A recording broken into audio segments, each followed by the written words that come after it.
महाराष्ट्र आवाज न्यूज।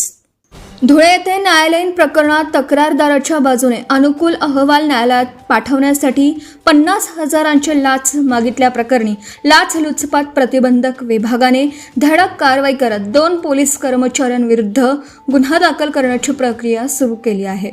या कारवाईमुळे पोलीस विभागात मोठी खळबळ उडाली असून खाकीवरील विश्वासाला पुन्हा धक्का बसल्याची चर्चा सुरू आहे।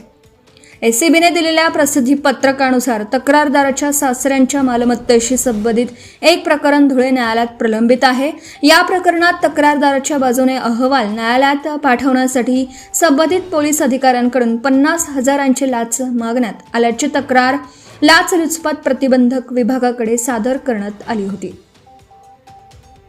तक्रारीची पडताळणी केल्यानंतर लाचेची मागणी झाल्याचं स्पष्ट झाल्याने एसीबीने सापळा रचला। दरम्यान तडजोडीनंतर 50,000ऐवजी 40,000ची रक्कम स्वीकारण्याचा ठरविण्यात आला। त्यानुसार राबवण्यात आलेल्या सापळा कारवाईत पोलीस शिपाई अविनाश अरविंद सादरे यांनी तक्रारदाराकडून 40,000ची लाच स्वीकारल्याचं निष्पन्न झालं। त्यांना एसीबीच्या पथकाने रंगेहात ताब्यात घेतला।